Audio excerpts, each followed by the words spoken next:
Faster Fluency Conversation Club podcast, how to apologize professionally and correct a situation. Welcome to the Faster Fluency Conversation Club podcast by Business English with Christina. The Faster Fluency Conversation Club takes place on Zoom and is a way for you to improve your fluency and confidence in English by talking about real-world topics. We meet for 1 hour every Monday, Tuesday, Wednesday, Thursday, and Friday, and we would love you to join us. If you want to practice your English, become more confident, and meet people just like you from all around the world, and have guidance from my expert teachers and me, just click the link in the show notes. Our podcast listeners receive a 50% discount on the first month of membership with the discount code FFCC50. Come and join us today. Hi guys, Christina here with your Faster Fluency Conversation Club podcast. I hope you're all having a lovely day. And today I'm here with Linda. Linda, how are you doing? Overall, okay. My voice is not exactly as it normally is because I'm having some issues with allergy. Oh, yeah. Allergies, there seems to be a lot of pollen in the air. And Yes. so my nose is stuffed up. That's okay. That's a good phrasal verb. That's a good phrasal verb to have, stuffed up. My nose is stuffed up, meaning like you can't breathe basically because you've got allergies going on. Yes. Yeah. My eyes are burning. My brain is just a touch foggy. Yeah. That's also a good one. Yeah, there you go. A little bit But of brain otherwise, fog. I'm in a good mood. Well, that's good. Yeah, you're just allergies. It's just allergies. So you're feeling well, except for your head and your nose being stuffed up and foggy and all of that fun stuff that goes with allergies. I get the feeling it is like pollen season because I open my windows and then like the next day I'll just notice there's like balls of pollen in my living room. I'm like, yeah. But that's the joy of springtime. So anyway, so let's see, what are we talking about today? How to admit you were wrong, how to apologize professionally, and how to correct the situation. Because hey, sometimes that happens at work is, you mess up, you do something you shouldn't have, and then you have to go and apologize for it. So yes. And one of the phrases that I like to use is you need to own it. Oh, yes. Own it. Own it.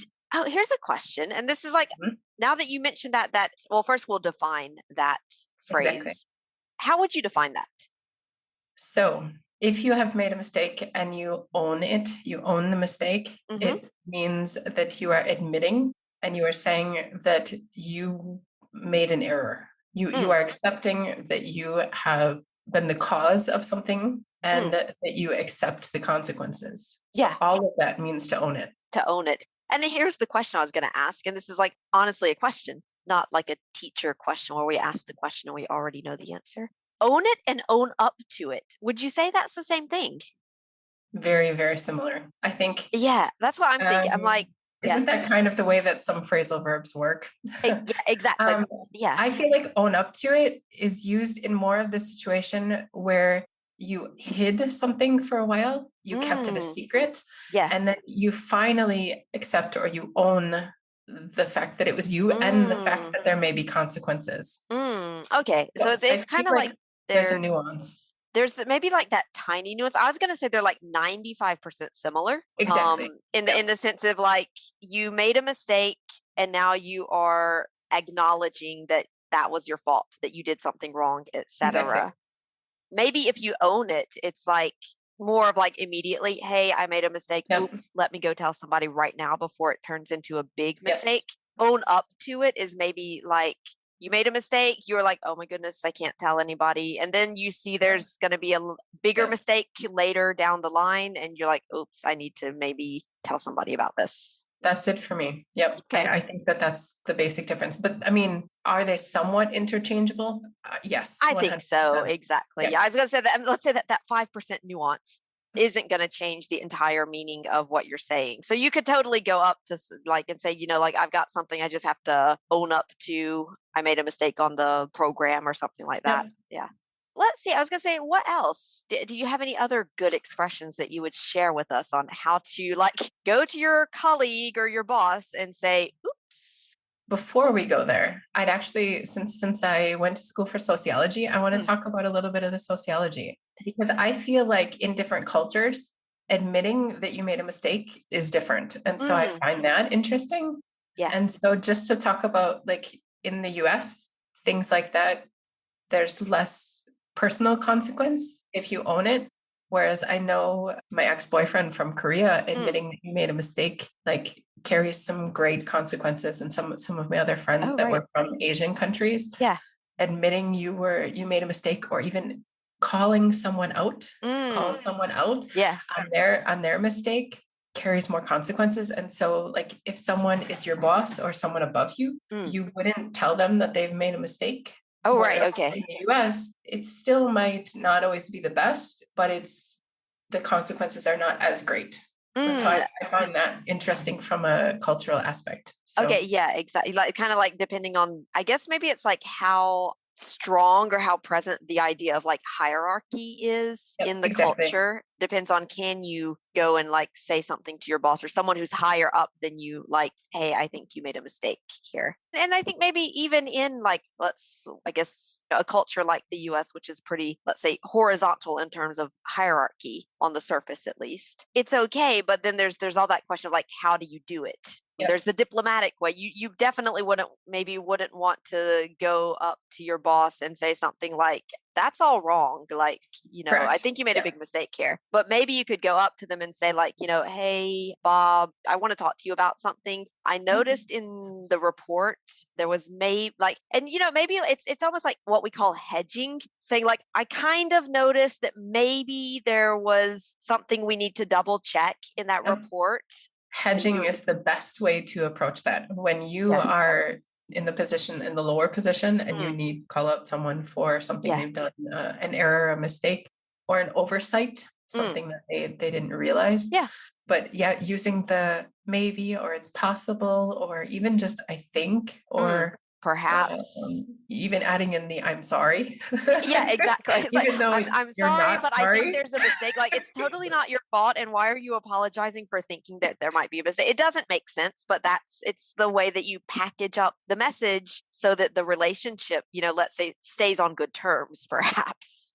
Sometimes we'll also use things to qualify what we're about to say, like, don't get angry, or don't get mad, or don't take this the wrong way. Exactly. Right.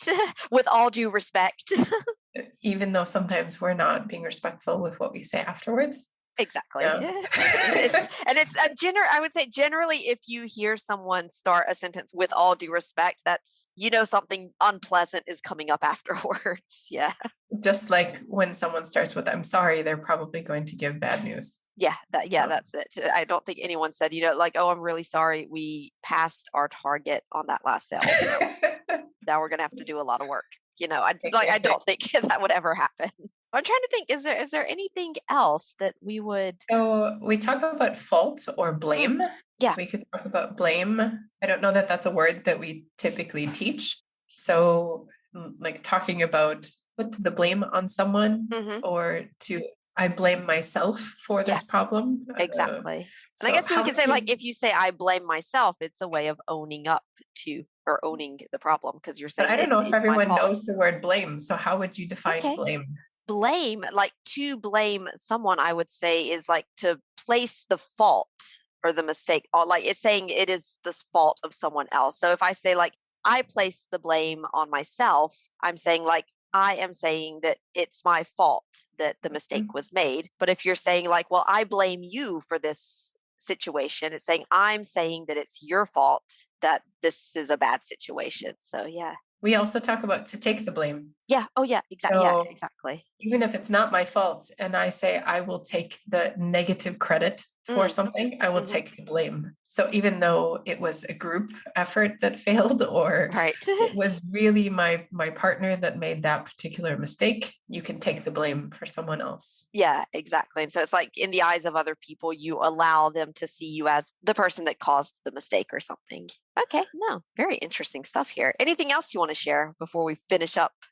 As I got older, I learned to apologize, to admit I was wrong immediately, and to anyone, even when I was working in a daycare during college with children. So, like, I think admitting that you've made a mistake and on your own, not with someone telling you you've made it and then say, I'm sorry. But when you come to it first, it actually, it can give off like a sense of pride or power. Like when you accept it, when you own it, I think that it actually builds respect between you and your colleagues. And so you know this, I have admitted, not that I make so many mistakes, but plenty of times to you, I will come to you and say, hey, I think I did this wrong. I think, and usually I'm telling you before you realize something is wrong. And it creates confidence, and you know that I'm keeping myself in check, that I'm checking on myself to make sure that everything's okay. And I think that it's worth saying that admitting you're wrong is a strength and not a weakness. That's really a really good point, I think, to end on. Yeah, it's like there's no shame in making mistakes because we all make mistakes. Like it's human. And I always tell Marika, so our assistant who takes care of a lot of admin, I was like, if you have a question, ask me 20 times the same question. I'm happy to help you. If you make a mistake, hey, it happens. We'll look at it and we'll take that opportunity and say, well, what went wrong? What do we need to do next time to try to prevent that from happening? I definitely, same as you, it's not always comfortable to go and to say somebody and to say like, oh my goodness, I've made a mistake. But like you said, I think then the other person says like, I can totally trust this person because I know that they're not going to try to hide things from me. And if they do see that they made a mistake, then we're going to be able to solve it quickly before it like becomes something big. Yeah. With that said, it also makes a huge difference that with you, I know that if I tell you I've made a mistake, you handle it respectfully. I try to. You do. It's a fact. Okay, well, thank you. Well, no, thank you very much. Yeah. Well, yeah, it's like I just kind of feel like I'm like, hey, nobody's perfect. We make mistakes. It happens. Fix it. We'll fix it and we'll try to do better next time. And what else can you do? What else can you do? You use mistakes as a learning experience, which is exactly what we keep telling our students to do with making mistakes when you're speaking. So yeah, that's it. Yeah. No shame. Make the mistakes. Learn from them. You practice what you preach. Practice what you preach. There we go. Well, thank you very much. Okay. All right, Linda, thank you very much. And we'll talk to you soon. Thank you.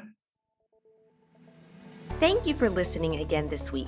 As a bonus for our listeners, we now offer the transcript of this episode for free so you can read after listening. Our goal is to help you improve all aspects of your English. And when you become a member of the Faster Fluency Conversation Club, each week you also get exercises on grammar, vocabulary, pronunciation, and more directly connected to the topic of the conversation each week. In addition to the daily speaking practice in the club, you'll also make friends around the world with professionals just like you, so you have fun learning and remember what you learned better. And because you listen to this podcast, you get a 50% discount on your first month of membership. Just use the code FFCC50. And if you'd like to join the club, the link for more details is in the show notes for this podcast. We hope to see you in the club.